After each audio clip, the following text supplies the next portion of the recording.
Bien, bonsoir à toutes et à tous. Merci de votre présence malgré le mauvais temps. Merci de votre fidélité.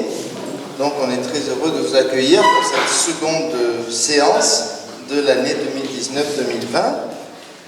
Je vous dis un petit mot des deux dernières séances de cette année 2019. Donc le 15 novembre, on recevra Thierry Ripoll, qui est le frère du Ripoll que nous avons l'habitude de recevoir ces dernières années. C'est un psychologue cognitiviste, professeur à Aix-en-Provence, qui nous parlera de neurologie, de l'esprit au cerveau, les rapports entre la dimension spirituelle et la dimension neurologique. Donc, on m'en a dit le plus grand bien. Son frère m'a dit il m'a dit mon frère est meilleur que moi. Donc, c'est quand même encourageant parce que tout le monde a bien aimé ce que Ripoll nous avait proposé. Et puis le 13 décembre, on essaye chaque année en décembre de faire une séance un peu consacrée à la spiritualité, à la religion. Et là, j'ai eu un appel du pied auquel je n'ai pas pu résister, du curé de la Garde, le père Louis-Marie Guiton, que je trouve intéressant dans la mesure où c'est le neveu du grand Jean Guiton, le philosophe en plus. Donc il a une ascendance philosophique intéressante. Alors le deal a été le suivant, il m'a demandé de faire un café philo et moi je lui ai imposé un sujet, ça me paraissait un bon échange, d'accord? Donc il voulait parler de l'évangile de Saint Jean, j'ai dit non, vous allez nous parler de l'Apocalypse de Saint Jean, parce que c'est quand même une thématique absolument passionnante, et comme j'ai démarré l'année avec l'effondrement, entre l'effondrement qui a été traité en septembre et puis l'Apocalypse de Saint Jean en décembre, je crois que ce sera pas très joyeux évidemment pour le premier semestre, mais ça sera quand même, je pense, tout à fait intéressant. Donc voilà ce qui nous attend, puis la suite du programme, bien sûr, on aura l'occasion d'en parler par la suite. Comme chaque mois, je vous indique pour les personnes qui veulent dîner ensuite avec nous et avec le conférencier à l'Auberge Provençale, le menu qui nous attend tout à l'heure, qui est toujours très très agréable, c'est un moment toujours sympathique, donc au prix de 25 €, qui est le même depuis bien longtemps, une terrine, des champignons à la grecque, suprême de volaille avec un riz pilaf, dessert, café et vin compris. Donc les personnes qui veulent dîner tout à l'heure avec nous et continuer à discuter, après l'exposé d'Alessandro, on vous demandera de lever le doigt pour vous dénombrer et prévenir les cuisines de l'auberge pour qu'on puisse trouver le nombre d'assiettes qui convient après l'exposé. Alors il est temps maintenant de présenter mon ami Alessandro Ledoine.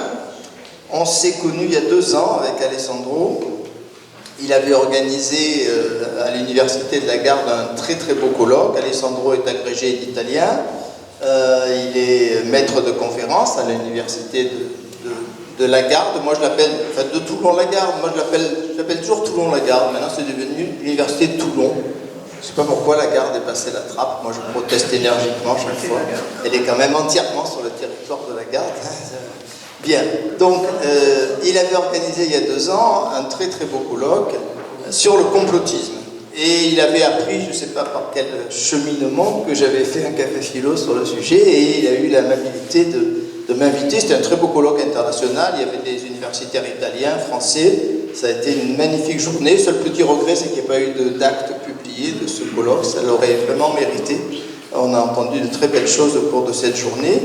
Et donc c'est là qu'on s'est rencontrés. Donc il m'a invité à parler au cours de ce colloque, et puis des liens se sont établis petit à petit.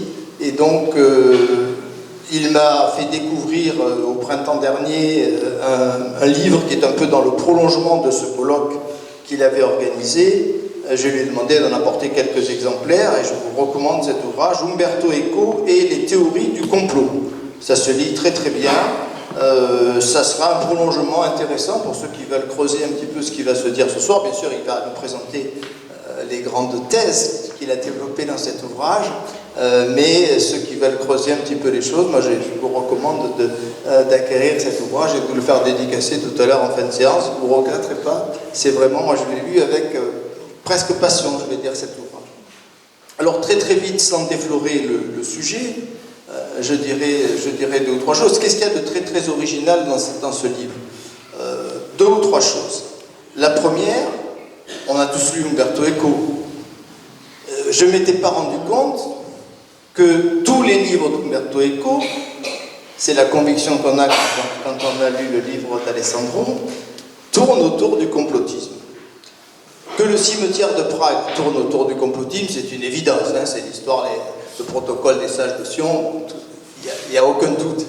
Mais que les autres livres d'Umberto Eco tournent également autour de cette thématique du complot, ça ne saute pas nécessairement aux yeux. Or, Alessandro apporte une démonstration que je trouve remarquable en montrant que finalement c'est le seul thème de tous les romans d'Umberto Eco d'une certaine manière.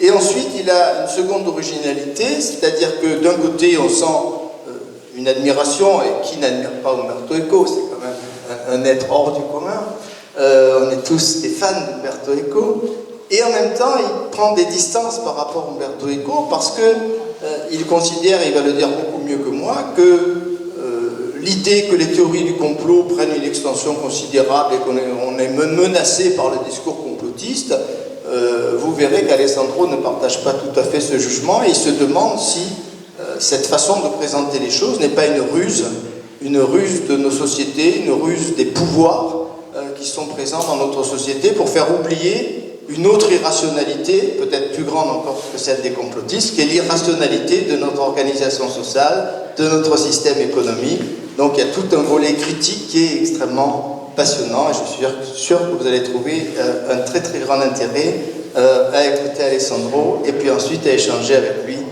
dans le deuxième temps de notre soirée. Voilà, je suis heureux de lui passer le micro et je vous souhaite une bonne écoute et ensuite un beau débat avec Alessandro.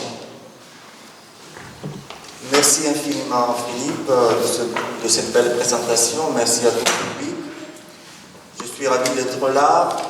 Il y a plusieurs événements culturels, mais rares sont ceux où l'on peut vraiment échanger avec le public. Et donc, il me tarde d'avoir votre avis à la suite de ma conférence. Alors, je commencerai cette conférence qui est consacrée au problème du complotisme et au regard que porte sur le complotisme Umberto Eco en faisant quelques précisions méthodologiques avant de rentrer dans le vif du sujet. Tout d'abord, j'ai choisi, dans le cadre de ce livre et dans la conférence que je vais développer aujourd'hui, de faire des romans d'Umberto Eco le miroir du complotisme.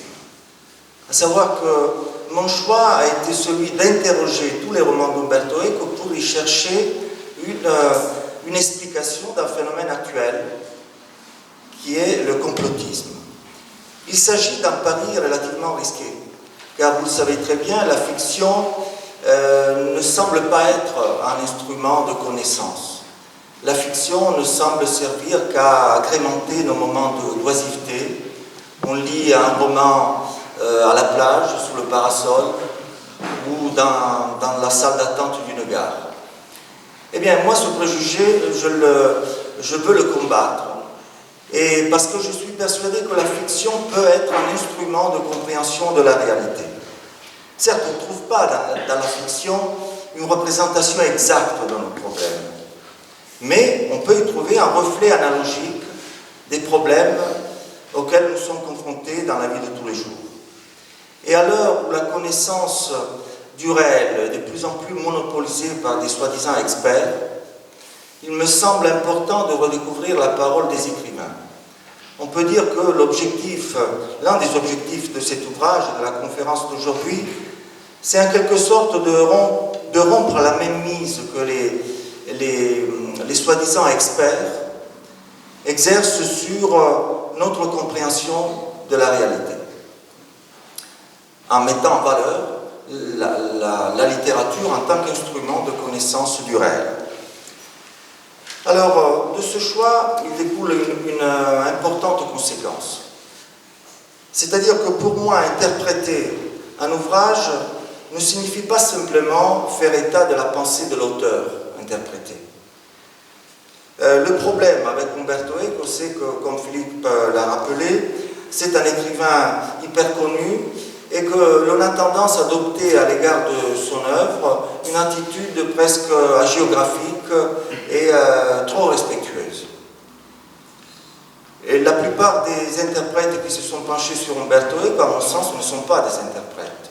Ce sont presque, j'oserais dire, des perroquets, des gens qui répètent les mêmes choses qu'a dit Umberto Eco, qui accouchent d'une paraphrase et qui ne questionnent jamais les problèmes que soulève la pensée d'Umberto Eco lorsqu'elle se déploie.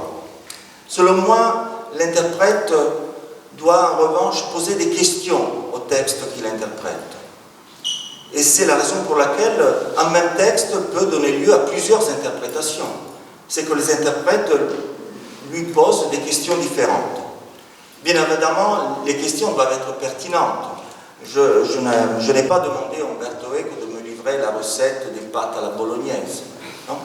Les questions doivent être compatibles avec le contenu qu'il développe dans ses romans. Quelle est la question que je lui ai posée? Je lui ai posé la question d'expliquer le complotisme. Est-ce que les réponses que j'ai trouvées dans ce livre étaient celles que j'avais trouvées lorsque j'ai lu pour la première fois ces romans? Bien sûr que non. Parce que quand on lit le roman pour la première fois, on s'intéresse au développement de l'intrigue. Pour trouver ce que j'ai trouvé dans le roman d'Umberto Eco, il faut impérativement lui poser la question que je lui ai posée. Qu'est-ce que le complotisme? Je ne pense pas avoir fait violence au texte d'Umberto Eco. Et si jamais il y a violence, c'est une violence qui profite, me semble-t-il, à la fiction dans la mesure où elle devient un instrument de compréhension du réel. Je dirais enfin que mon objectif n'a pas été celui de donner une interprétation exhaustive et définitive du complotisme chez Umberto Eco. Mon objectif, à travers les questions que j'ai posées à Umberto Eco, a été celui de problématiser la notion de complotisme. Problématiser est un terme auquel j'attache de plus en plus d'importance, étant donné que je suis persuadé que, si vous voulez, la quintessence de la réflexion humaniste consiste à problématiser les choses. C'est-à-dire, il y a des choses qui nous semblent évidentes et qui méritent d'être problématisées. La science ne problématise pas les phénomènes qu'elle étudie. La science ne pense pas. La science, disaient certains, ne pense pas. Il y a des choses, en tout cas, qui échappent au radar et aux grilles d'interprétation de la science. Einstein, un bon scientifique, pouvait dire un problème qui ne trouve pas de solution est un problème mal posé. Or, il avait parfaitement le droit de le dire. Le problème est que pour résoudre la réalité, les problèmes qu'elle affronte, la science vide la réalité de ses propriétés qualitatives et le réduit à une sorte de squelette mathématico-géométrique. Or, il me semble qu'il faut préserver ces propriétés qualitatives pour pouvoir rendre compte de ce qu'est la réalité. Et la réalité est quelque chose de complexe. Donc, je ne ferai pas, j'adhère pas à la devise d'Einstein, je préfère cette autre phrase prononcée par un écrivain russe, je ne me souviens plus si c'était Tolstoï ou Tourgueniev, qui disait « L'important, ce n'est pas de résoudre les problèmes, l'important, c'est de les poser. » Et donc, ce sera un peu l'enjeu de cette conférence. Je vais la structurer tout d'abord autour d'une réflexion qui prendra pour cible trois termes qui renvoient à des notions étroitement imbriquées mais que l'on a intérêt à bien distinguer puisqu'elles ne recouvrent pas le même sens. Les notions en question sont les notions de complot, de complotisme et d'anticomplotisme. Je vais ensuite faire état de la pensée d'Umberto Eco au sujet du complotisme et je vais ensuite prendre position moi-même par rapport à ces idées et essayer de dialoguer avec lui. Commençons par les trois notions que j'évoquais tout à l'heure. Le complot est une réalité empirique dont il ne faut absolument pas croire qu'il n'existe pas. Du fait qu'il y a des gens qui voient des complots partout, c'est-à-dire les complotistes, il ne faut pas en tirer la conclusion que les complots sont des réalités imaginaires. Or, l'une des conséquences les plus regrettables à mes yeux de la polémique anticomplotiste a été celle d'enraciner dans l'esprit des gens l'idée selon laquelle les complots n'existeraient pas. C'est-à-dire qu'on en est venu à croire que les complots ont le même statut d'une licorne ou des ovnis. Et s'il vous arrivait de démasquer quelqu'un qui organise un complot, il est possible qu'on vous regarderait comme un dérangé mental qui ose dénoncer quelque chose qui n'existe pas. Selon moi, il n'en est rien, les complots existent et il ne faut surtout pas bannir du lexique de la langue française le terme complot. Donc ça, c'est la première erreur à éviter. Ensuite, le thème du complotisme. Le thème du complotisme, c'est quoi? C'est donc une vision paranoïaque de l'histoire, puisque le complotiste croit qu'il n'y a dans l'histoire et dans la réalité que des complots. À chaque fois qu'il y a un événement un tant soit peu énigmatique, le complotiste crie au complot. Il s'agit donc d'une attitude qu'il faudra critiquer, puisqu'elle témoigne d'une vision hallucinée et en quelque sorte abusive de la réalité. Et enfin, la notion d'anticomplotisme.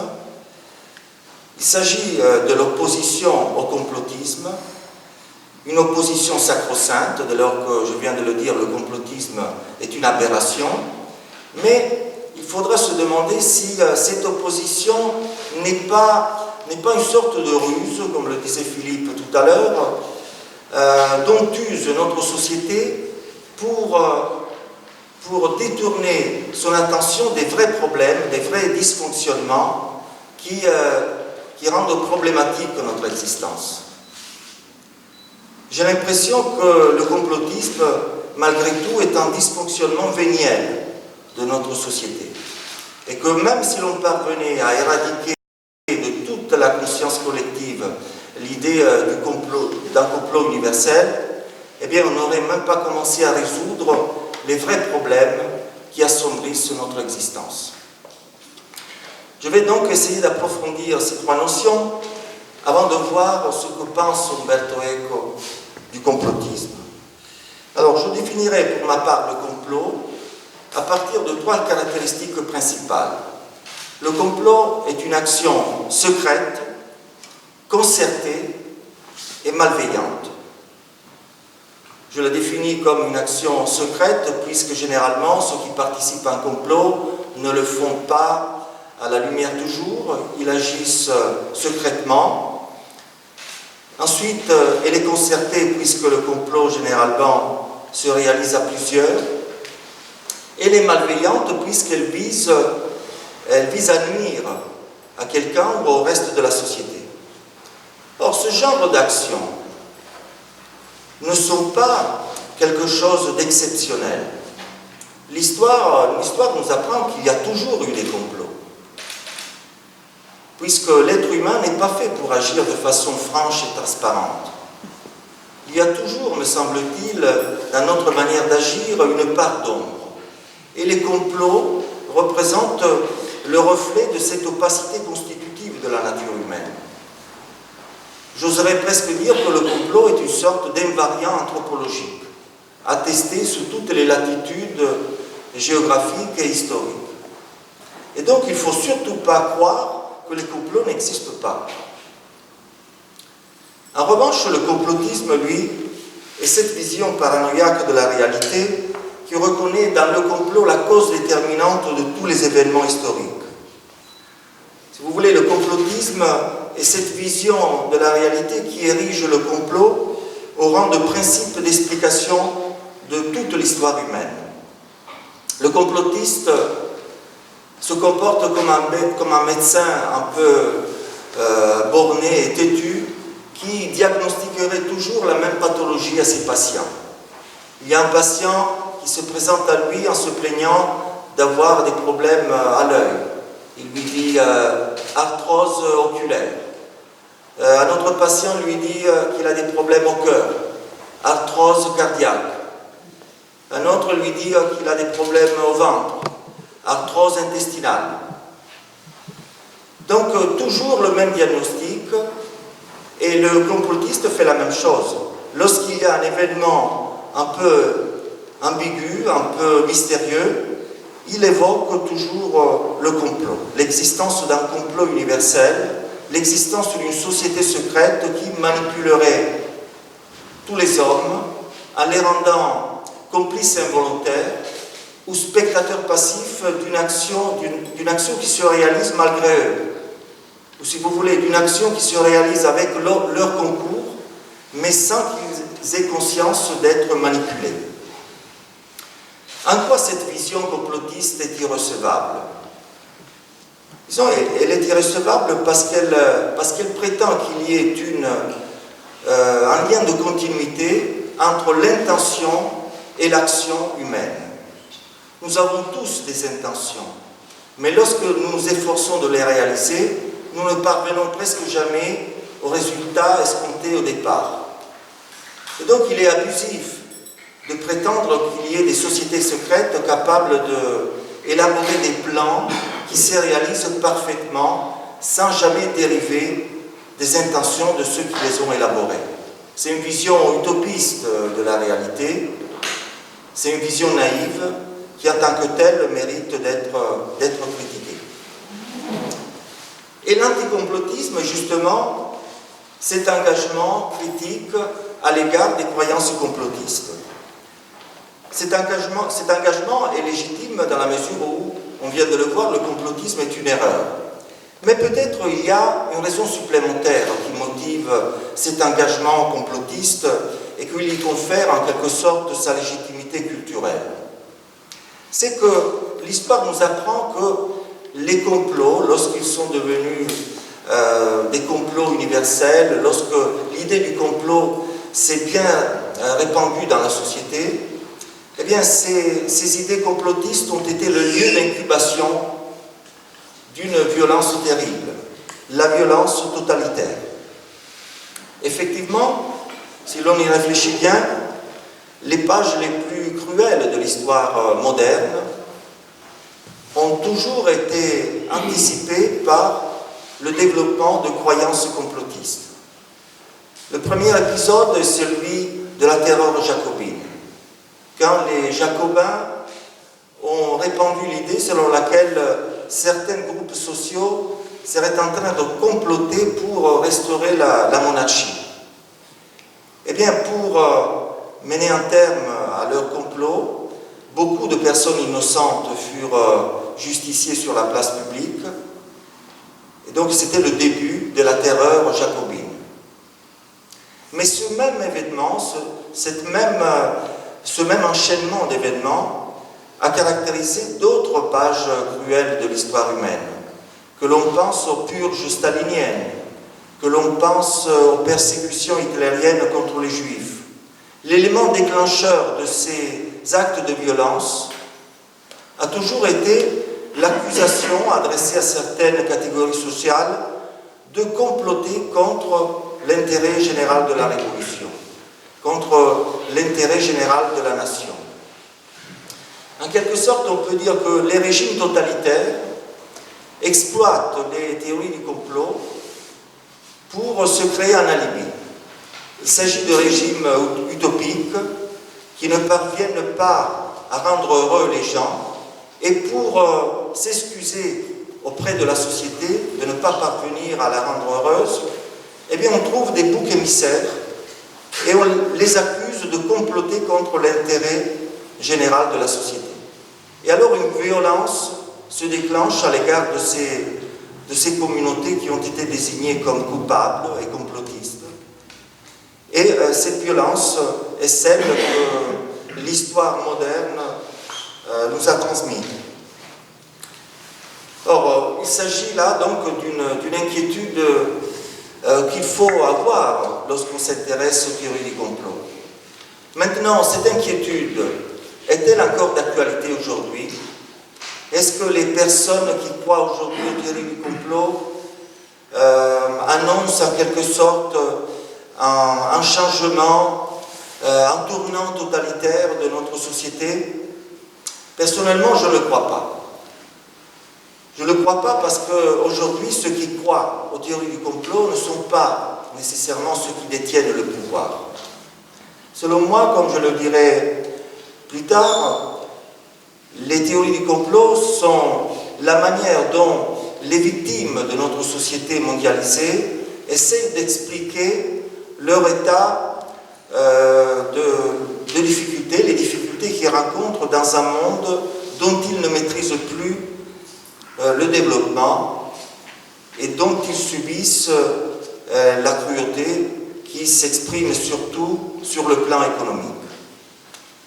Cependant, avant d'en arriver là, il est bon de nous intéresser aux idées d'Umberto Eco sur le complotisme.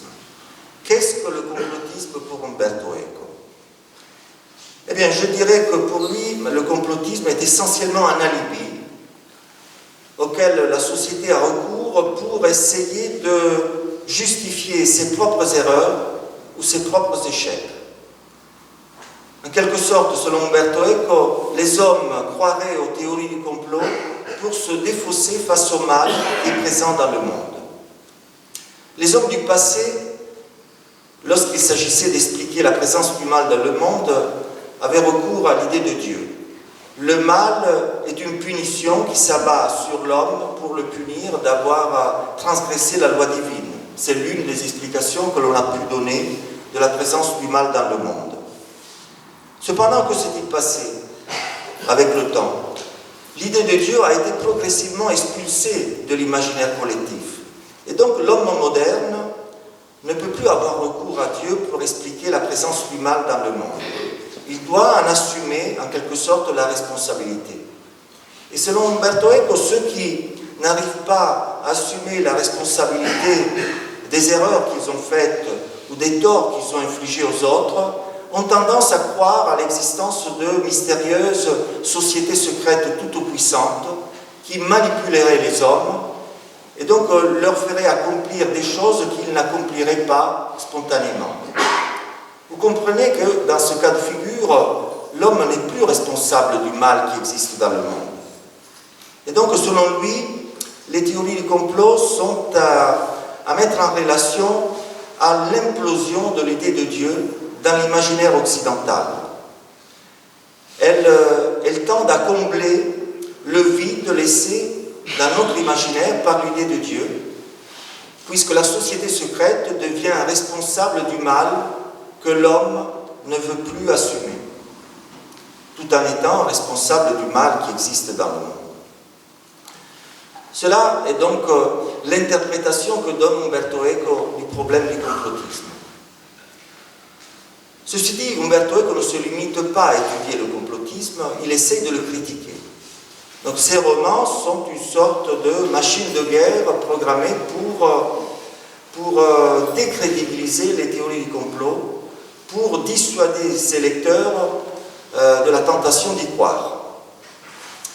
Quelle est la stratégie dont use Umberto Eco pour venir à bout de cet objectif? Comment parvient-il à délégitimer les théories du complot? Eh bien, sa stratégie est simple.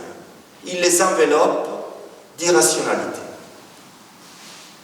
Rien n'est plus irrationnel pour nous que tout ce qui est connoté comme magique. Et oui, parce que le processus qui a rendu l'Occident rationnel est un processus qui s'est fait aux frais de la magie. Un sociologue très connu, c'est-à-dire Max Weber, a pu caractériser ce processus de rationalisation en utilisant une expression célèbre, Entzauberung der Welt, qui veut dire littéralement désenchantement du monde. C'est-à-dire, pour nos ancêtres, le monde était enchanté. Ils voyaient Dieu partout, derrière les arbres, les nuages, la foudre, les montagnes. L'homme moderne a progressivement vidé le monde de la présence divine. Donc, il a désenchanté le monde. Et donc, il n'a plus besoin, l'homme moderne, d'invoquer Dieu pour qu'il lui délivre le secret pour dominer le monde.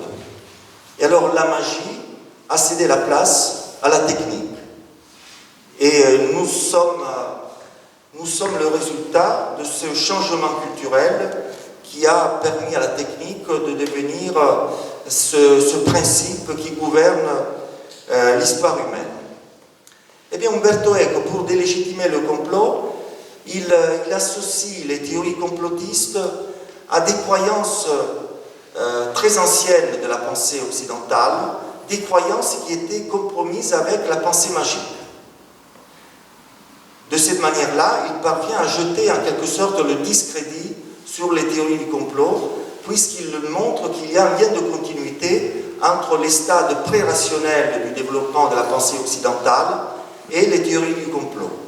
Celles-ci, les théories actuelles, ne seraient rien d'autre qu'une variante contemporaine de deux courants de la pensée antique, qui sont, comme vous le verrez, des courants qui empruntent leur croyance à la pensée magique. Les croyances en question sont l'hermétisme et le gnosticisme. Je vais dire un mot rapide de ces deux courants, qui sont très, très riches et très intéressants. Je vous invite à en approfondir la connaissance. L'hermétisme, comme le nom l'indique, emprunte son nom au dieu Hermès, fils de Zeus, messager des dieux, mais les hellénistes croient reconnaître en lui une sorte d'équivalent grec de la figure de Thoth, dieu égyptien que les adeptes de ce dieu considéraient comme le créateur du monde. Ce dieu aurait créé le monde par la parole. Donc on adorait le verbe démiurgique. Et les adeptes de l'hermétisme, en quelque sorte, pensaient que le secret pour dominer le monde était enfoui dans le langage, et plus particulièrement dans les langues oubliées, dans les langues du passé. Ils pensaient que savoir décrypter ces langues anciennes permettait aux adeptes de l'hermétisme, à ces savants, de reconnaître quelles étaient les relations secrètes entre les choses. Donc l'hermétisme, si vous voulez, est un courant de la philosophie antique qui débouche sur des croyances magiques. Il s'agit, pourrait-on dire, d'une sorte de transposition philosophique des croyances magiques. Étant donné que les hermétiques croyaient pouvoir reconnaître dans le langage les mêmes lois qui président au déploiement des pratiques magiques.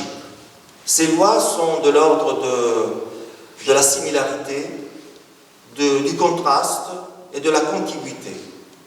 Marcel Mauss, l'illustre sociologue français, a dégagé ces trois lois en s'intéressant aux pratiques magiques des peuples archaïques ou primitifs.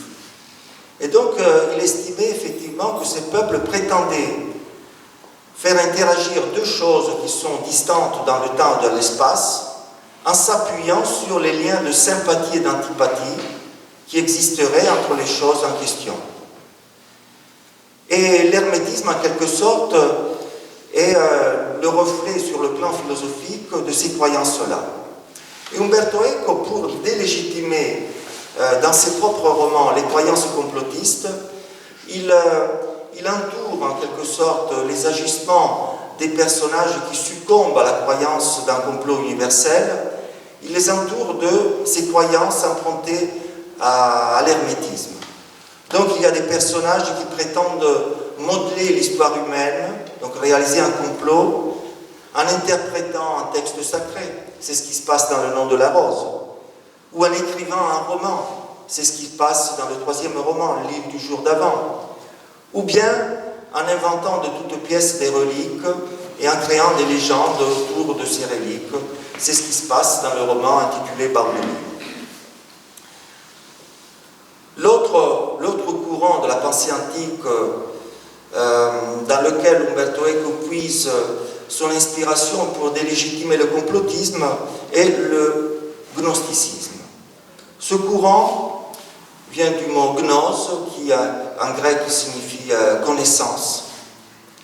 Les gnostiques pensaient qu'il existait une connaissance supérieure aux autres. Ces connaissances avaient une quelconque relation avec l'origine du monde.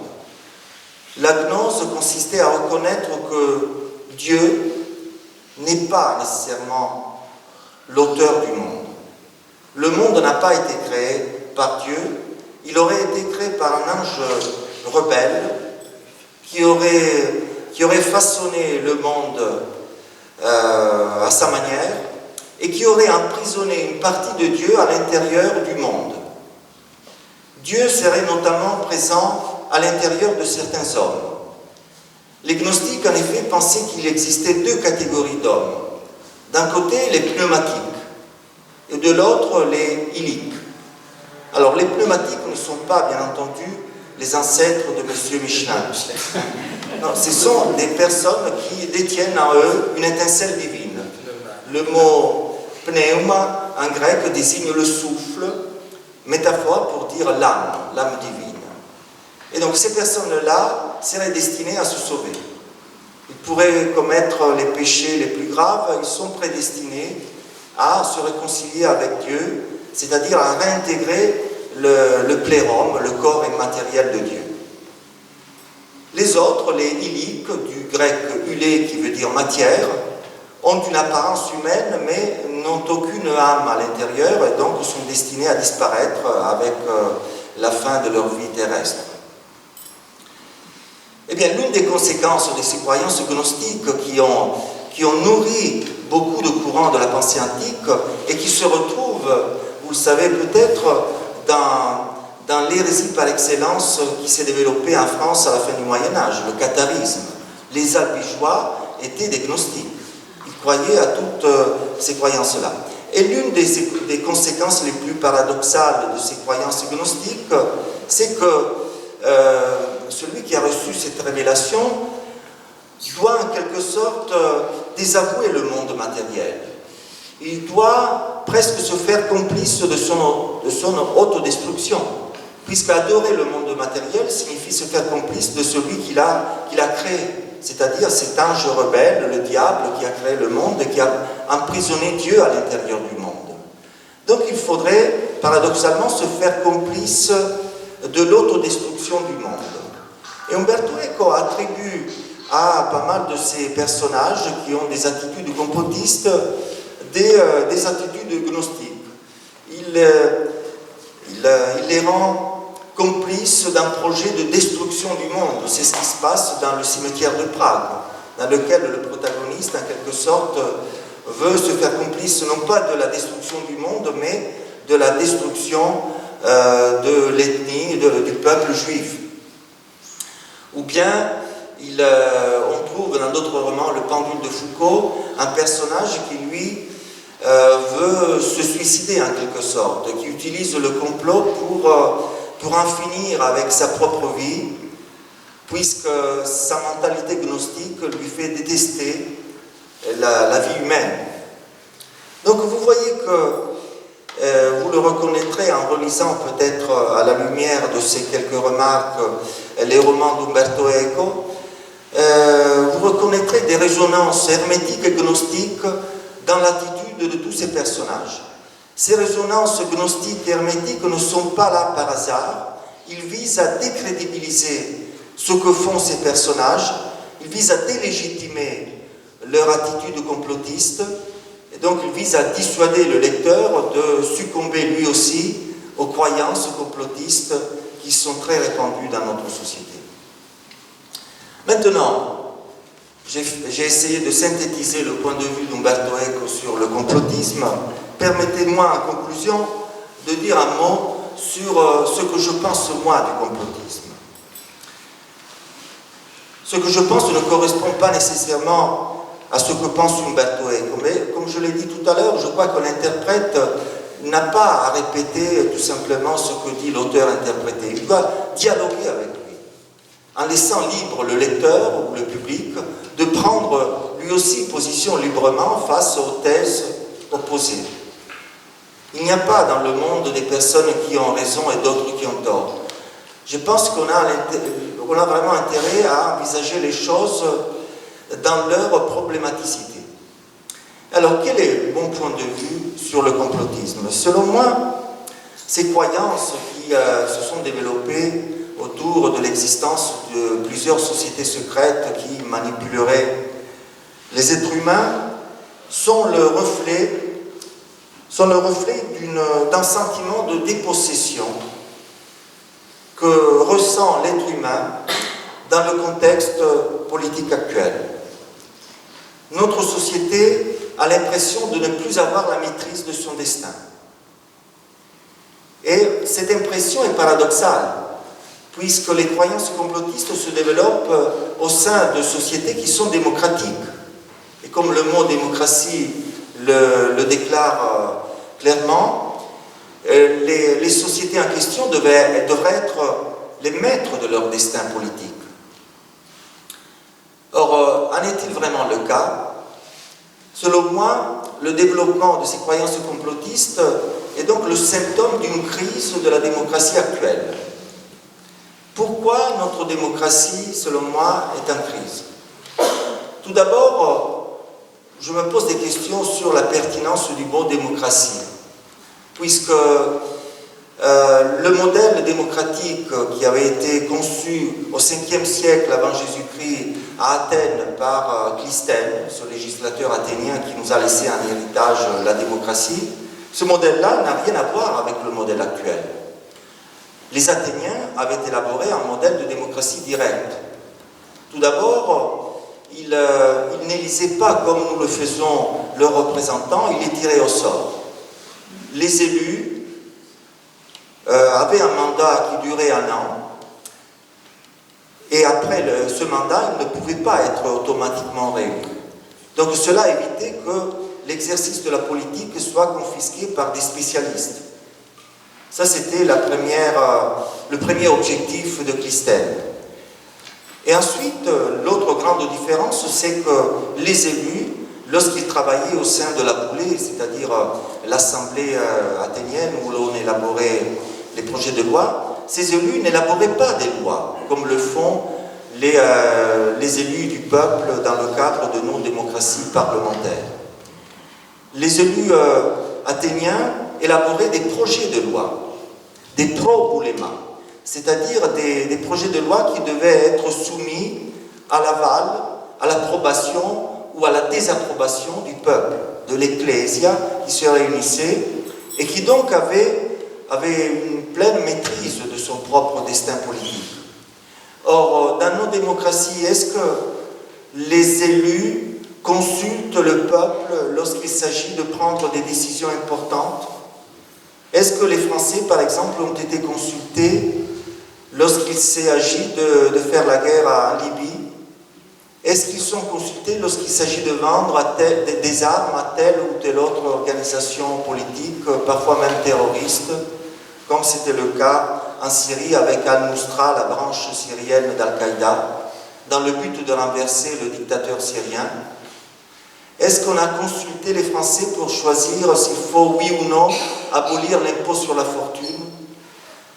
Il y a plein de décisions dans le cadre de nos démocraties parlementaires qui ne comportent pas une consultation populaire. Et dans le cadre de ce type de régime,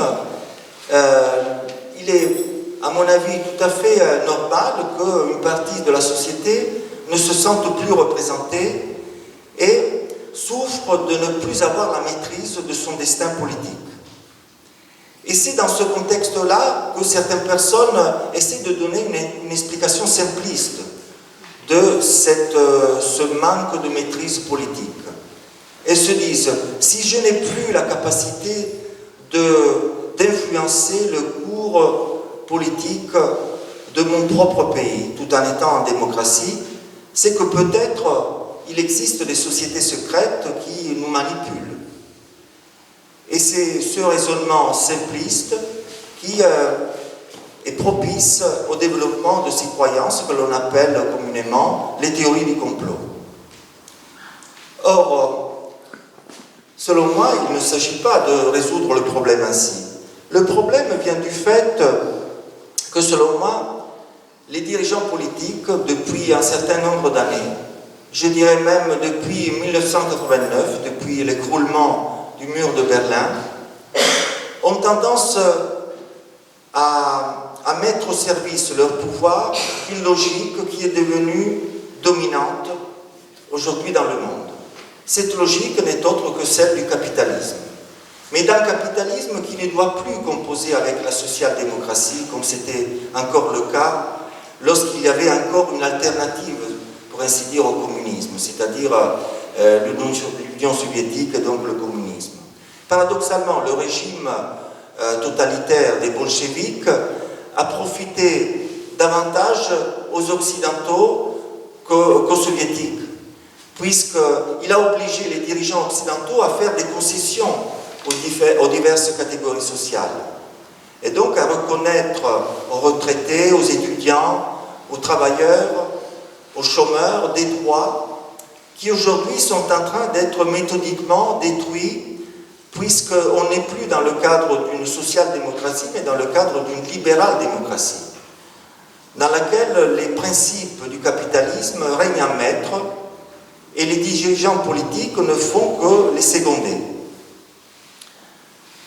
Cela explique tout ce qui se passe aujourd'hui dans le monde. Effectivement, les dirigeants politiques, que font-ils? Appliquent, en France, on nous dit, des politiques d'austérité. Ça veut dire quoi, des politiques d'austérité? Ça veut dire que les travailleurs, mais aussi les retraités et les autres couches sociales doivent faire des sacrifices. Dans quel but? Dans le but de rendre plus compétitive une économie, l'économie française, qui désormais est ouverte à la concurrence de pays dans lesquels les chefs d'entreprise occidentaux délocalisent, non pas pour exporter la démocratie, mais tout simplement parce que dans ces pays, les travailleurs ne sont pas protégés par une législation qui les protège, comme en France. Et donc, dans le cadre de la mondialisation, dans le cadre de ce régime de compétitivité absolue, il est clair que l'économie des pays occidentaux, pour tenir tête aux économies des pays où les gens travaillent pratiquement comme des esclaves, cette économie doit demander aux travailleurs des efforts. Donc cette logique-là explique les phénomènes de délocalisation, explique aussi ces mouvements migratoires qui deviennent de plus en plus fréquents et qui aboutissent souvent, dans mon propre pays, au fait qu'il y a des personnes qui arrivent dans ce pays et qui sont exploitées comme des esclaves, puisqu'ils travaillent au noir dans les champs de tomates sous le soleil l'été pour que nous puissions acheter nos tomates à moins de 1 euro au marché ou au supermarché. En quelque sorte, tous ces phénomènes qui caractérisent l'actualité sont, selon moi, la conséquence de ce principe élémentaire qui caractérise le capitalisme et qui aujourd'hui est répandu à l'échelle de la planète. Ce principe, je pourrais le formuler ainsi. Il faut trouver quelqu'un capable de faire la même chose contre une rétribution inférieure. C'est ça le principe qui gouverne le capitalisme à l'échelle mondiale dans l'ère post-démocratique actuelle. J'ose parler de post-démocratie car, comme je l'ai dit tout à l'heure, j'ai l'impression que depuis au moins 30 ans, les dirigeants démocratiquement élus font de moins en moins l'intérêt de la société qui les a élus et servent ce principe anonyme et impersonnel qui gouverne aujourd'hui le cours du monde. Ceci n'est pas une vision complotiste de l'histoire. Je ne parle pas d'une société secrète qui nous manipulerait. Non, je considère que la logique qui nous gouverne est désormais une logique impersonnelle, anonyme, qui a pris possession de nous et contre quoi nous sommes presque incapables de lutter. Et c'est autour de ce paradoxe que j'ai construit ma thèse tout au long de ce livre. Et pour terminer, je voudrais lire une phrase qui synthétise ce que je pense de la démocratie dans un contexte où la démocratie est en crise et le complotisme est le symptôme de cette crise. Ce qui caractérise les démocraties occidentales actuelles est que le pouvoir politique y est subordonné au pouvoir économique. De ce fait, la démocratie n'est plus une vraie démocratie. Elle est plutôt un dispositif d'aveuglement social, à l'aide duquel l'économie dominante, le capitalisme, cherche à dissimuler sa souveraineté sur le politique, c'est-à-dire sa mainmise absolue sur la vie sociale. Merci à tous de votre attention.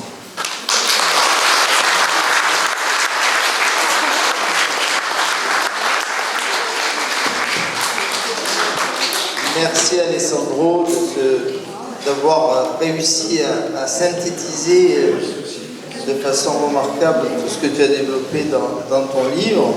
Avant de passer au débat, comme d'habitude, on va demander aux personnes qui veulent dîner tout à l'heure avec nous, avec le menu que j'ai indiqué en début de séance, de lever le doigt pour qu'on puisse vous dénombrer et prévenir les cuisines de l'auberge. Merci de laisser la main quelques instants levée pour qu'on puisse vous compter sans se tromper.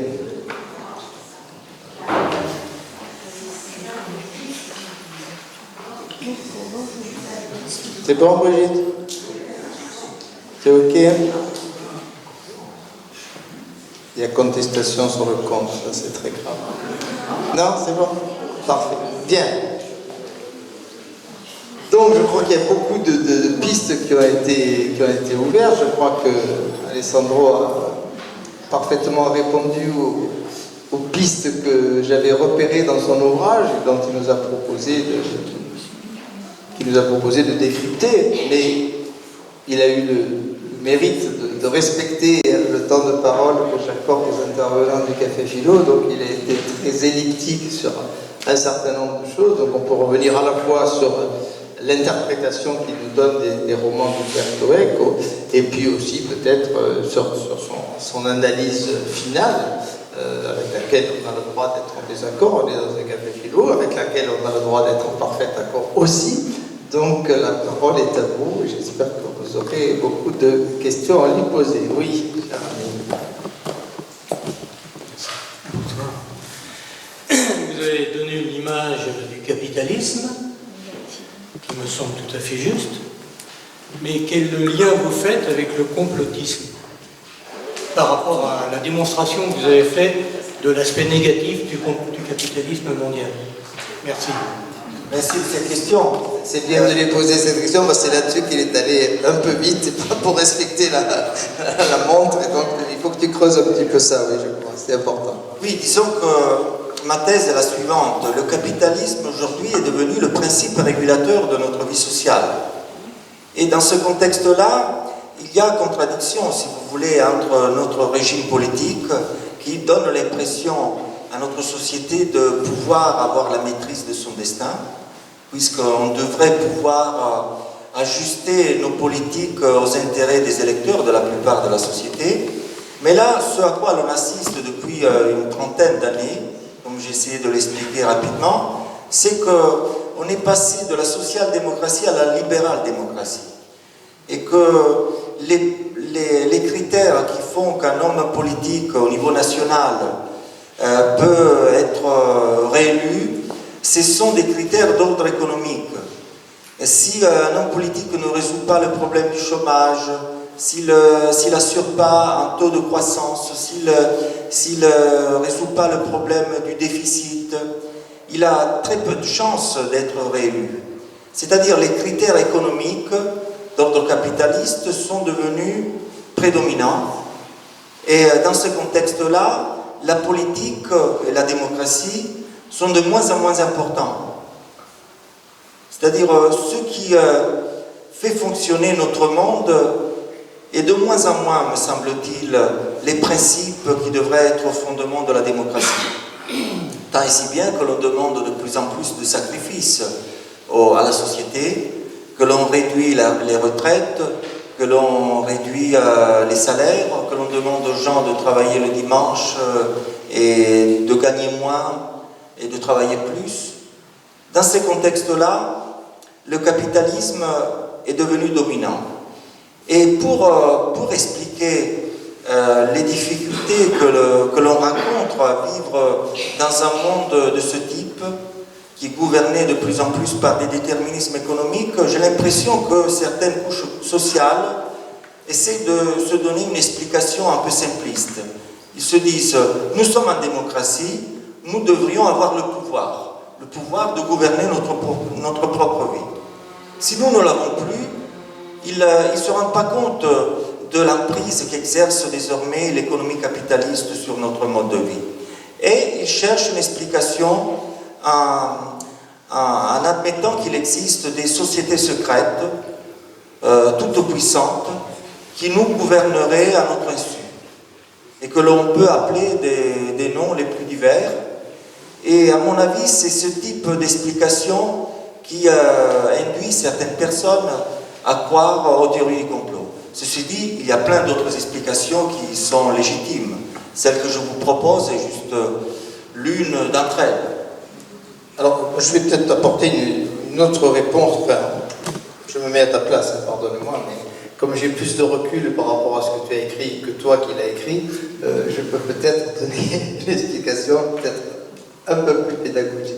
Est-ce qu'on peut pas parler d'une inversion? C'est-à-dire que tu as montré que les récits complotistes dans le passé, et c'est ce que tu évoques au début du livre, c'était au fond des récits inspirés par les dominants, c'est la ruse des dominants pour faire passer leurs échecs et faire donner une explication à l'incapacité dans laquelle ils sont d'apporter ce que tu as appelé du bonheur ou un bien-être à la population. Aujourd'hui, on a l'impression, d'après ton analyse, que le complotisme, il est plutôt le récit des dominés, non plus des dominants. C'est pour ça que tu écartes la menace d'un complotisme qui annoncerait un totalitarisme à venir. Tu rejettes complètement cette hypothèse. Peut-être que tu as tort, mais ça pourrait être aussi l'objet du débat. Mais j'ai l'impression que tu vois effectivement le complotisme comme une sorte de récit du dominé qui sent bien que le pouvoir lui échappe totalement, qu'il n'a plus la maîtrise de son existence, mais comme il n'a pas les capacités ou comme il est manipulé de telle façon qu'il ne peut plus faire une analyse précise, logique et rationnelle du système dans lequel il vit, alors il va se réfugier dans un récit complotiste qui lui donne une explication à la non-maîtrise de son destin. Voilà, c'est un petit peu ça que je ne te trahis pas en disant ça, Alessandro, non? Tu as bien résumé. Et j'ai ajouté juste le fait que le problème vient du fait que c'est, à mon avis, le capitalisme qui a désormais pris la place de la démocratie. Mais l'analyse que tu as faite est très claire et je souscris. C'est pas la mienne, c'est la tienne. Hein. C'est la mienne, mais tu as été beaucoup plus lucide que moi à ce moment. C'est la fin de la son analyse.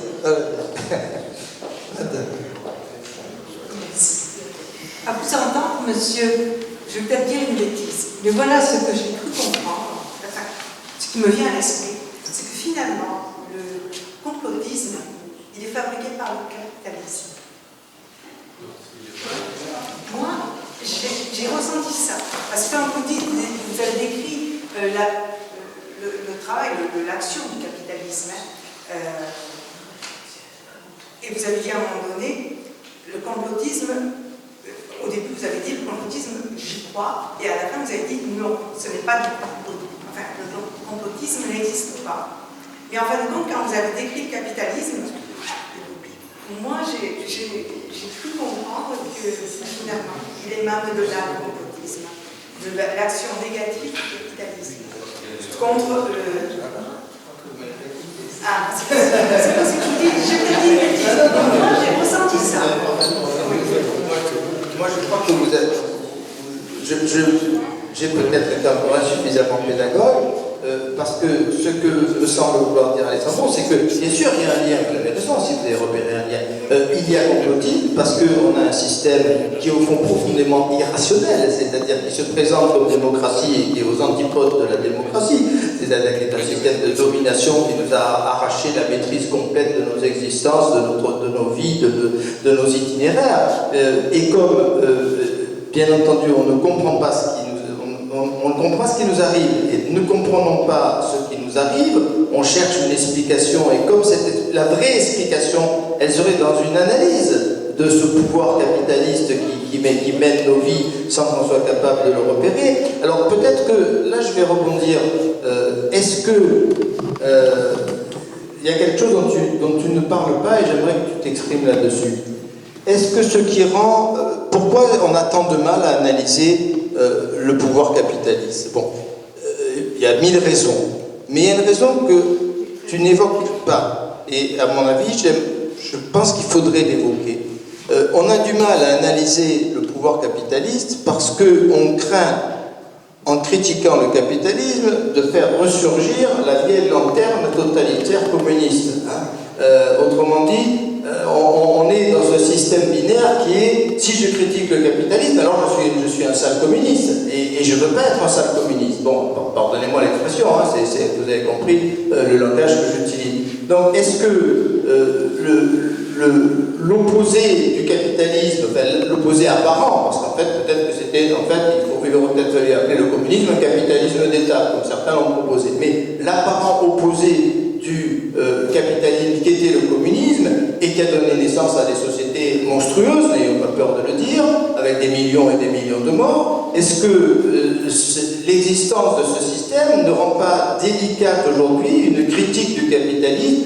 J'avais fait il y a bien longtemps, vous pouvez le retrouver je pense, ça a été enregistré, une conférence à un café philo qui s'appelait le libéralisme ennemi du capitalisme. Vous pouvez retrouver ça dans les archives où j'ai montré que, en fait, moi je ne suis pas d'accord avec mon vocabulaire et j'aimerais te répondre là-dessus. Pour moi, le capitalisme est profondément anti-libéral. Il est profondément anti-libéral parce qu'il est monopolistique. Le vrai libéralisme, il faut relire Adam Smith, qui a mauvaise presse. Adam Smith développe toute une argumentation contre les trusts, contre les monopoles. Il veut de la concurrence, mais de la concurrence entre petites entreprises. Il aurait été l'ennemi acharné des grands monopoles, des grandes multinationales, etc. Voilà. Alors j'aimerais te répondre un petit peu à ça. Si tu veux. Le côté volet communiste qui nous empêche d'être critiques à l'égard du capitalisme, et puis ce côté, ce problème du libéralisme, et quand même, sur lequel on bute sans arrêt. Je crois qu'on bute sur un problème de vocabulaire. Oui. Alors, oui, moi je pourrais t'objecter, même si ton analyse, je la trouve très pertinente, que peut-être c'est l'existence même de ces régimes totalitaires du XXe siècle qui sert les intérêts du capitalisme, puisque tous ceux qui le critiquent sont soupçonnés d'être des nostalgiques qui voudraient restaurer le pouvoir communiste ou pire fasciste ou nazi. C'est d'ailleurs l'accusation que l'on adresse à tous ceux qui osent critiquer et adopter des politiques qui vont à l'encontre de celles qui seraient le plus propices au développement du capitalisme financier, c'est-à-dire de ce capitalisme qui profite surtout à ceux qui financent le travail et non pas aux travailleurs. Dès lors qu'il y a une opposition évidente entre travail et profit, comme l'avait en son temps mis en relief Marx. Le profit est possible là où le salaire des travailleurs diminue. Et c'est ce qui caractérise les phénomènes comme la délocalisation, c'est ce qui caractérise les politiques d'austérité, ainsi de suite. Concernant l'autre remarque que tu me fais, moi, plutôt que vouloir restaurer des régimes totalitaires, lorsque je critique le capitalisme, j'ai à l'esprit un monde que j'ai en partie connu. C'était le monde qui précédait l'écroulement du mur de Berlin. Un monde où la société française, la société italienne, à l'époque j'étais encore en Italie, était encore une société social-démocratique, dans laquelle les droits sociaux étaient encore respectés, étaient encore accordés à la société, alors que j'ai l'impression d'assister au cours des dernières décennies à une destruction méthodique des droits sociaux sous le nom de réforme, sous le nom de politique d'austérité. Tous ces mots-là expriment la volonté de détruire les droits sociaux pour rendre plus compétitive l'économie dans le cadre d'un marché global dans lequel les produits fabriqués en France ou en Italie subissent désormais la concurrence de produits qui sont fabriqués à l'autre bout du monde par des travailleurs qui malheureusement sont exploités comme on exploitait autrefois des esclaves. Donc le mot libéralisme est un mot, certes, qui a une histoire illustre, mais le libéralisme pouvait encore avoir un sens lorsque l'État opprimait les libertés individuelles Et le libéralisme risque d'être peut-être en danger, de mon point de vue, dans un contexte où l'État est de moins en moins existant et où la concurrence déloyale est érigée en normes et gouverne désormais les relations économiques entre les différents États du monde. Voilà ma petite réserve à l'égard du libéralisme. Non, mais je ne suis pas en désaccord avec ce que tu dis. J'ai cité Adam Smith, que, encore une fois, qu'on ne lit plus, sinon pour le dénoncer parce qu'on n'a rien compris à ce qu'il a écrit. Mais Adam Smith montre très bien que pour qu'un système concurrentiel fonctionne, il faut qu'il y ait un État qui ait la force d'imposer des règles du jeu, bien entendu. Seul l'État peut imposer la soi-disant main invisible d'Adam Smith. Si on lit Adam Smith, on ne s'aperçoit que c'est bien plus compliqué que ça. Non, il faut une puissance qui impose, il faut un arbitre. Il faut un arbitre. Hein, l'image sportive est tout à fait intéressante. Hein, tous les sportifs sur un stade sont à égalité, mais il y a un arbitre qui impose des règles du jeu, et s'il n'y a pas d'arbitre, on ne peut pas jouer ensemble. Donc, je suis d'accord avec toi. Quand le recul de l'État, qui est devenu une sorte de valet des forces capitalistes, au sens ultra-capitaliste, je ne sais pas comment les appeler, on a vraiment ce problème de vocabulaire, eh bien, effectivement, rend difficile un libéralisme au sens que lui donnait Adam Smith et les auteurs du XIXe siècle. Je suis tout à fait d'accord. Quelqu'un veut intervenir? Allez-y, monsieur, j'arrive. C'est le micro. Bonsoir. Écoutez, moi je m'oppose à ce que vous dites, vous êtes sans doute beaucoup plus formé, beaucoup plus intellectuel que je ne puisse l'être, mais moi je ne vois pas de rapport entre le capitalisme et le complotisme particulièrement. Le complotisme a existé, ainsi que vous l'avez dit, depuis des années. Il y a eu des complots au moment des communistes, on parle, tout le monde a à l'esprit le complot judéo-maçonnique de l'époque de Pétain. J'ai du mal, si vous voulez, à faire une corrélation entre le régime politique et ce thème de complot. De même, si vous voulez, j'aimerais vous poser une question. Est-ce que vous voyez un inconvénient à ce qu'un groupe éclairé d'individus, d'hommes politiques, agissant pour le bien commun, puisse diriger un pays? Est-ce que vous voyez par là un complotisme? J'ai l'impression, si vous voulez, que ça ressort un peu de vos propos et j'aimerais bien que vous nous éclairiez là-dessus. Disons que le complotisme, effectivement, existe depuis plusieurs années. L'acte inaugural a été postérieur à l'événement qui a inauguré la page démocratique moderne de notre histoire, c'est-à-dire la Révolution française. Le premier complotiste est considéré l'abbé Baruel, celui qui attribuait la Révolution française à un complot ourdi par la secte des Illuminés de Bavière. Donc moi, dans le cadre de cette conférence, et surtout dans le cadre du livre, j'établis une relation entre complotisme et démocratie. Selon moi, le complotisme est le symptôme d'une crise de la démocratie. C'est ça le lien principal. Maintenant, comme on n'est pas à la fin du XVIIIe siècle, mais au début du XXIe, je me suis posé la question sur ce qui pouvait être la cause de la crise de la démocratie. Donc je vous rappelle que pour moi, cette crise de la démocratie est à l'origine des croyances complotistes. Et bien la seule explication qui me semble pertinente aujourd'hui, mais je n'exclus pas qu'il puisse y en avoir d'autres, c'est que dans le contexte actuel, ce ne sont plus vraiment les politiques sociales qui gouvernent notre monde, ce sont des déterminismes économiques. Les gens vivent pour gagner de l'argent en travaillant et pour dépenser cet argent en consommant. Cette dimension économique est devenue dominante au point même que le fondement de notre vie dépend de moins en moins de ces principes d'ordre métaphysique, de nature religieuse, morale ou politique qui avaient encore une importance autrefois.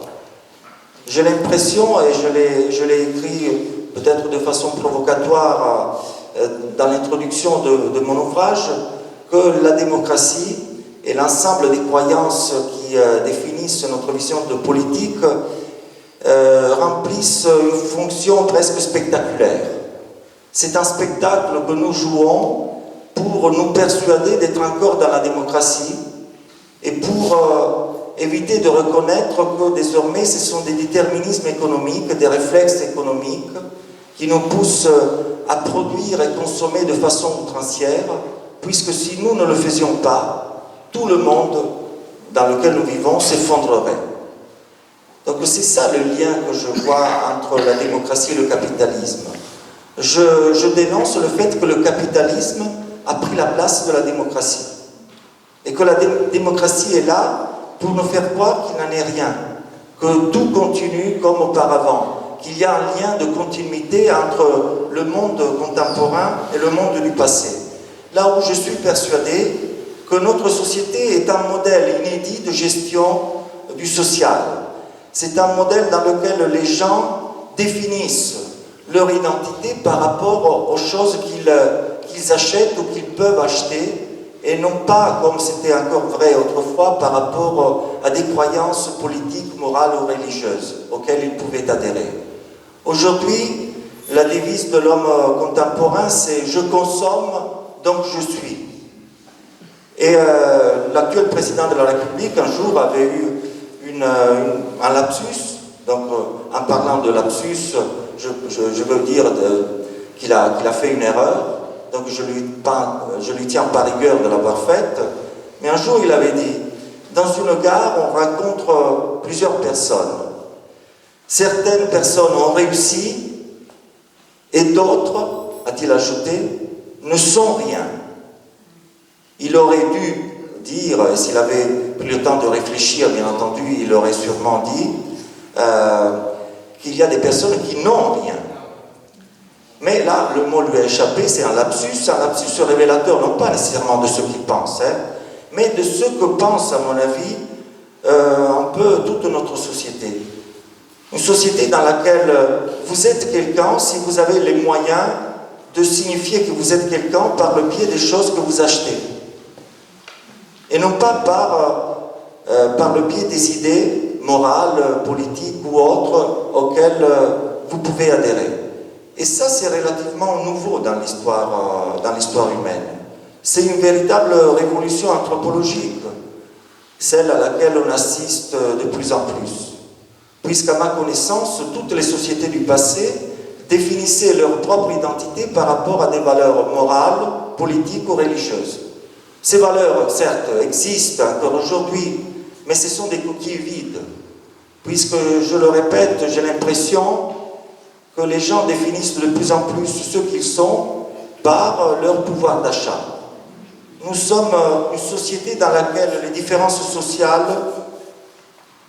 sont déterminées par le pouvoir d'achat.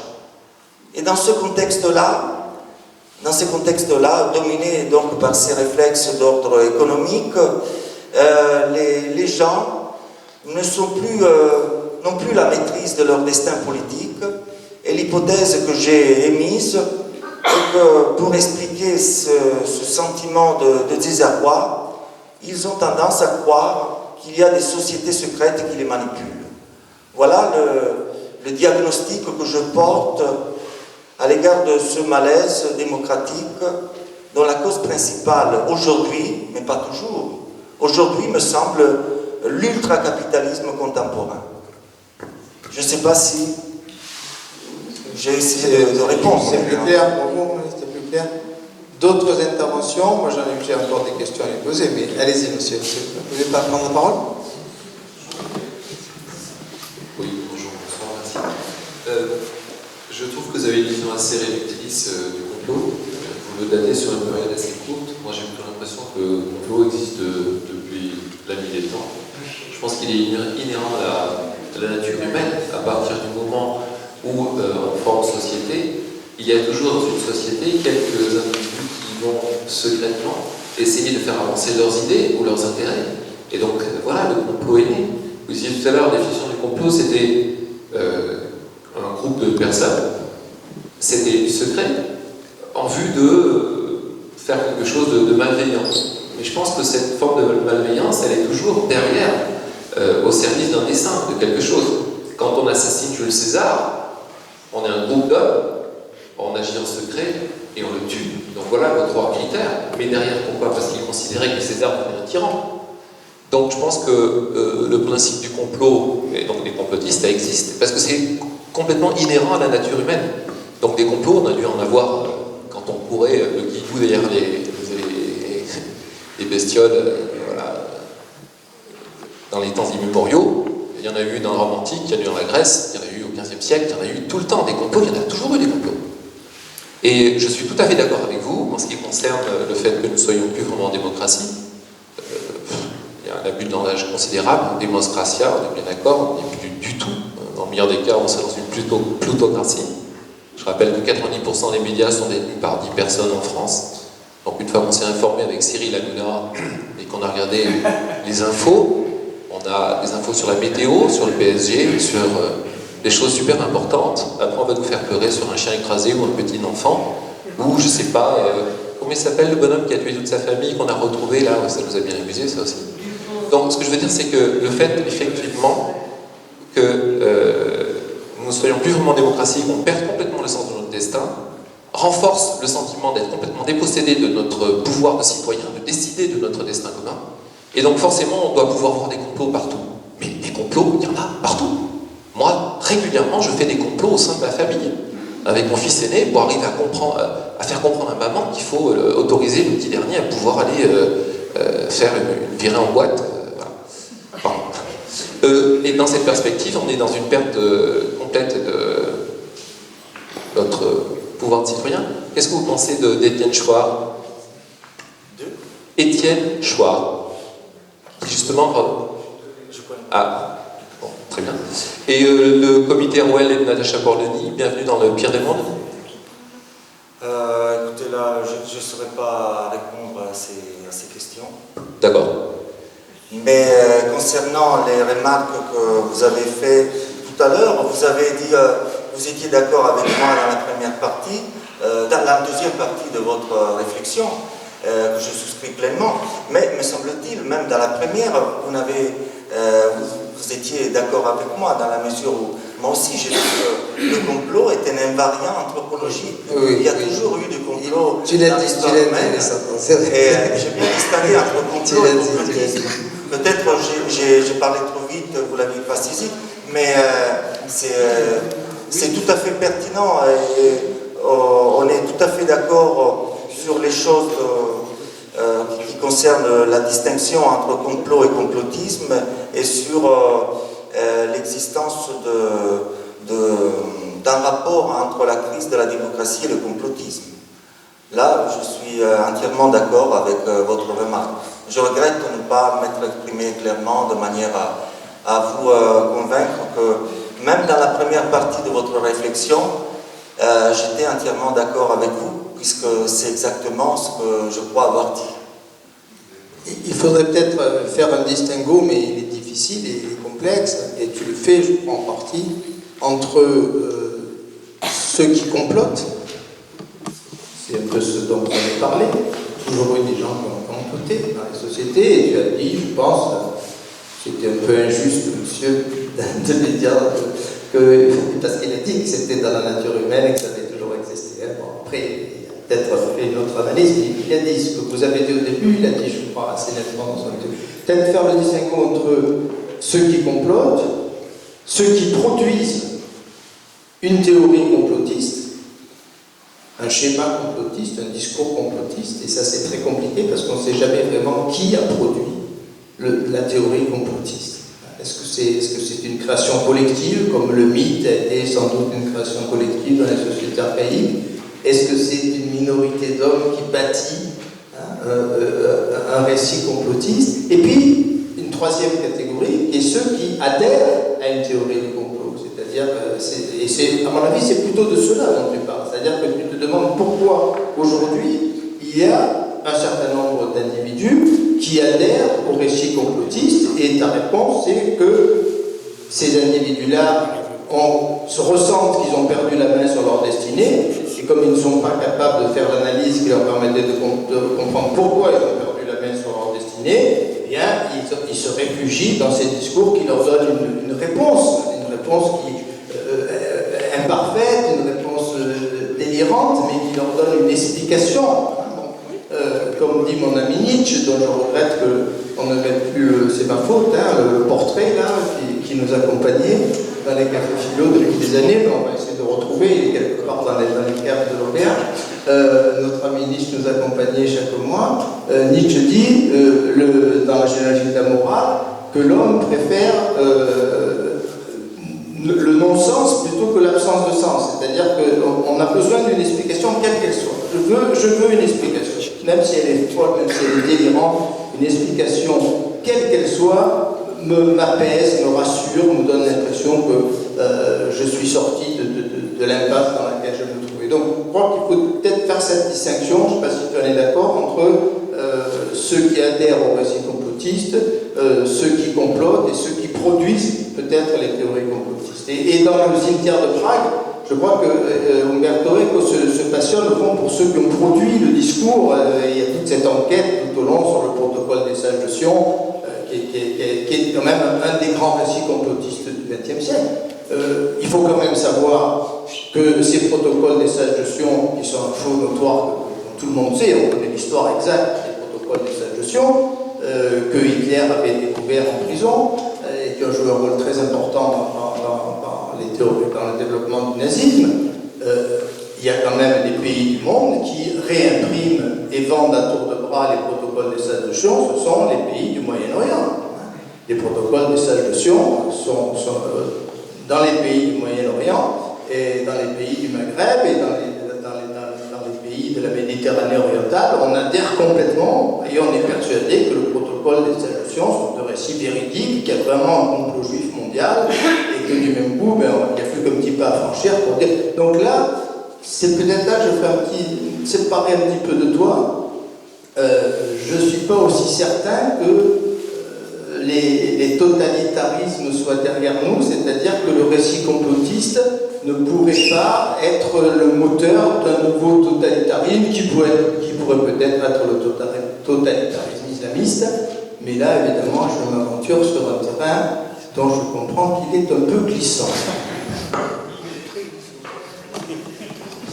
Il y a dans tes remarques des choses qui me semblent tout à fait pertinentes. Tout d'abord, les complots, on l'a plusieurs fois dit, c'est un invariant anthropologique. Les hommes ne sont pas faits pour agir de façon transparente et franche, donc c'est normal, comme le disait tout à l'heure la personne qui a parlé, que dans la vie de tous les jours, on organise des complots. Et quant à ceux qui répandent les complots, tu disais, j'ai l'impression qu'ils les répandent parce qu'il y a un besoin de croire qu'il existe des complots universels, qu'il existe des sociétés secrètes qui nous manipulent. C'est-à-dire, ces gens-là agissent parce qu'il y a une demande sociale. Et le chercheur qui a le plus pénétré, à mon avis, ce qu'il y a à l'origine de cette demande de complot est peut-être René Girard, dans ses études sur les boucs émissaires. Les sociétés ont besoin de trouver un bouc émissaire pour résoudre leurs conflits en attribuant la responsabilité à une personne ou un groupe de personnes qui, en fait, sont innocents. Et l'accusation de comploter contre l'intérêt général est un élément qui peut déclencher le phénomène du bouc émissaire, de la victime émissaire, comme dit René Girard, puisque rien ne dessert le plus la crédibilité d'une personne que d'être soupçonné de comploter contre les autres. Donc à ce moment-là, le phénomène complotiste peut être utilisé pour déclencher des persécutions très violentes à l'égard des boucs émissaires. Et on pourrait croire, dans cette perspective, que le complotisme est un phénomène universel, aussi universel que l'est le complot. Cependant, pour ce qui me concerne, j'ai tendance à restreindre la phénoménologie du complotisme à quelque chose qui s'est passé essentiellement après que l'Occident a renoué avec la démocratie, c'est-à-dire après la Révolution française. J'aurais tendance donc à privilégier cette piste de lecture qui considère que le complotisme est un symptôme de la crise de la démocratie parlementaire moderne. Donc tu es plus d'accord avec mon ami Taguieff que tu me le disais tout à l'heure, parce que ça c'est un peu la thèse de Taguieff que tu viens de résumer. Oui, la thèse de Taguieff, je l'ai critiquée dans la conclusion de mon ouvrage, parce que il part du présupposé que ce qui s'est passé autrefois est condamné à se reproduire à l'identique. Or, l'histoire est là pour nous apprendre que les choses ne se passent pas toujours à l'identique. Et à mon avis, Taguieff a le tort, malgré ses innombrables mérites, parce que j'ai lu avec plaisir, et les critiques que je me permets de lui adresser, ce sont des critiques que j'espère constructives. Il a tendance à croire qu'il y a un enchaînement qui se reproduit à l'identique tout au long de l'histoire humaine. Et donc il transforme quelque chose qui est relativement aléatoire, l'histoire de nos sociétés, en quelque chose d'inéluctable. Et ça me semble un peu critiquable. Merci. Alors j'en profite pour dire à tout le monde ce que je t'ai dit tout à l'heure. Il y a un livre d'hommage à Pierre-André Taguieff, qui est quand même un immense sociologue et un des grands spécialistes de l'antisémitisme et du complotisme en France, dont la bibliographie est considérable.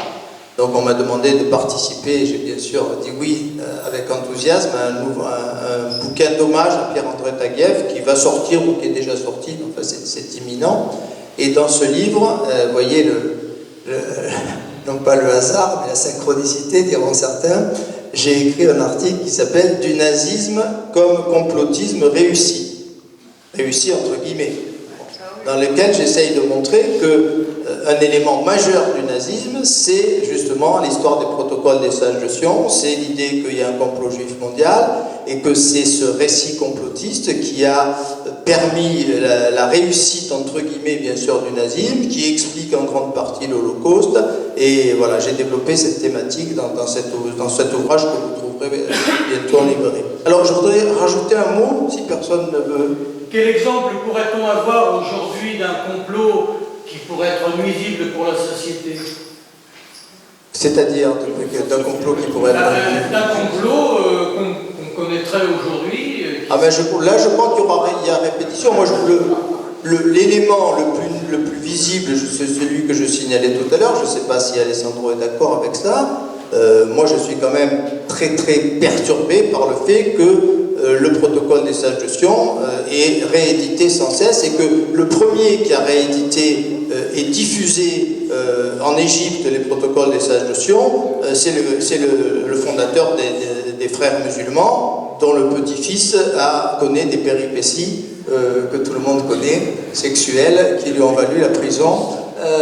Et voilà, donc j'en dis pas plus. La réédition de Mein Kampf aussi. Comment? La réédition de Mein Kampf. Oui, mais ça c'est plus compliqué. Mais je voudrais revenir sur le bouc émissaire. Bien sûr que c'est une horreur, le bouc émissaire. Tout le monde en est bien conscient, c'est l'horreur des horreurs. Désigner des individus comme responsables de tout, les exterminer en essayant... Bon, mais René Girard montre effectivement que ça a été une sorte de constante dans l'histoire de l'humanité. Mais on peut ajouter autre chose. Le biologiste Henri Laborit avait fait une expérience que vous trouvez mise en scène dans un beau film qui s'appelle Mon oncle d'Amérique de Truffaut. Vous en souvenez peut-être ceux qui l'ont vu. L'expérience se résume très simplement. On met une souris dans une cage avec deux compartiments et une porte qui s'ouvre ou qui se ferme entre les deux compartiments. Et puis on envoie une petite décharge électrique à la souris. C'est méchant, Brigitte Bardot est contre, mais je suis obligé de vous résumer l'expérience ainsi. On envoie une petite décharge à la souris. La souris comprend très vite qu'elle reçoit une décharge dans la partie de gauche, dans la partie A de la cage, et que si elle passe par la petite porte et qu'elle arrive dans la partie B, il n'y a plus de décharge électrique. Donc elle comprend très vite qu'il y a une sonnerie, comme chez Pavlov, une sonnerie retentit, elle comprend qu'il faut y aller tout de suite dans l'autre partie, et elle n'aura pas de décharge électrique. Deuxième temps de l'expérience, on ferme la porte. La sonnerie retentit, elle ne peut pas aller de l'autre côté. Alors cette souris, elle fait des ulcères d'estomac, des crises cardiaques, de l'eczéma, toutes les maladies que nous connaissons, des épouvantable, elle fait toutes les maladies possibles et imaginables. Troisième temps de l'expérience, comme on est quand même humain avec les animaux, on va mettre avec cette souris une petite souris, un peu ridicule, toute malingre, toute mignonne. La sonnerie retentit, la porte est fermée, il n'y a pas de solution. Que fait la grosse souris? Elle se jette sauvagement sur la petite souris, elle la mord, elle la griffe, elle la tue, et elle se porte comme un charme. Plus d'eczéma, plus de crise cardiaque, et tout le monde sait que malheureusement, dans l'Allemagne nazie, les psychiatres fermaient boutique et que le peuple se portait pas trop mal. Donc, le drame du bouc émissaire, c'est que c'est une horreur absolue, mais que ça fonctionne. C'est ancré dans notre système neurologique. Cyrulnik le dit également dans certains de ses ouvrages. Et donc, c'est ça qui est. Et c'est pour ça que Laborit pensait, il avait raison, qu'il fallait diffuser cette connaissance, cette information, parce que si je ne sais pas comment ça marche, je vais tomber dans le panneau. Si j'ai compris comment ça marche le système du bouc émissaire, ben, je vais peut-être être un peu prudent et un peu distant, et je vais faire attention à ce processus tragique qui a conduit régulièrement l'humanité à exterminer une partie de son groupe pour mieux se porter. Voilà. Ça marche, le bouc émissaire. C'est ça qui était. Si ça ne marchait pas, ça serait bien, mais ça marche. Quelqu'un d'autre veut encore intervenir sur la question? Oh oui, j'arrive.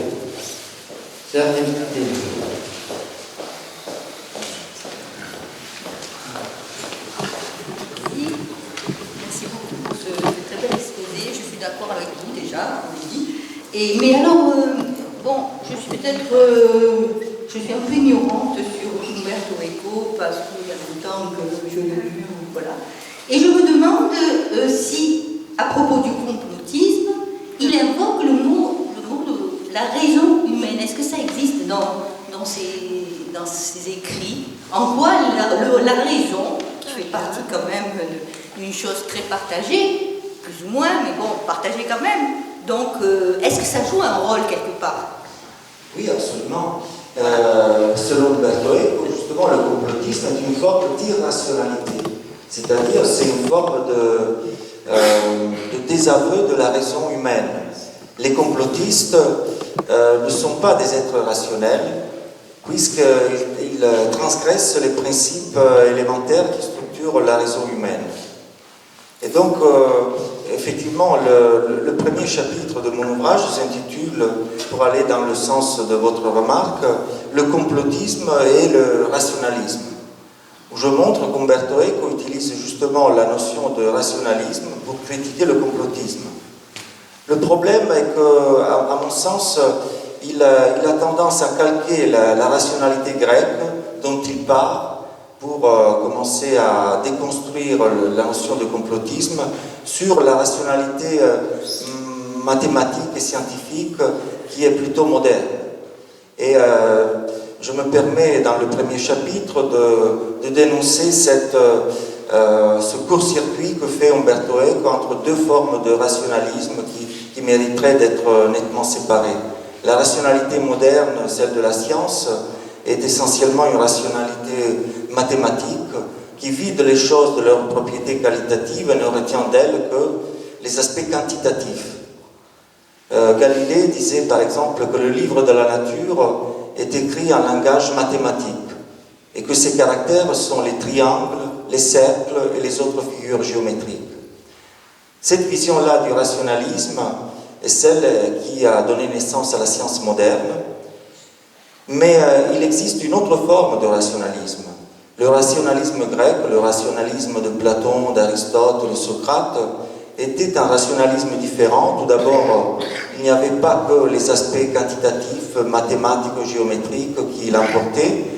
C'était un rationalisme, si vous voulez, axiologique. Je m'explique, axia en grec désigne les valeurs politiques, morales, la notion de bien et de mal, structurer donc la vision du monde rationnel que les philosophes grecs souhaitaient utilisé comme principe régulateur de la vie sociale. C'est le grand mérite des Grecs d'avoir essayé de rationaliser leur modèle de société. On peut dire que la démocratie fondée par Clisthène au 5e siècle avant Jésus-Christ est elle aussi l'aboutissement de cette tentative de rationaliser la vie sociale. Clisthène était un pythagoricien, était nourri de la philosophie des premiers philosophes, ceux qui, au 5e siècle, sur la côte occidentale de la Turquie actuelle, l'Anatolie, avaient donné naissance aux premières réflexions philosophiques. Donc oui, bien sûr, il y a un lien entre complotisme et rationalisme, mais c'est un lien qui existe entre deux entités antithétiques. Selon Umberto Eco, le complotisme est la négation du rationalisme. Voilà.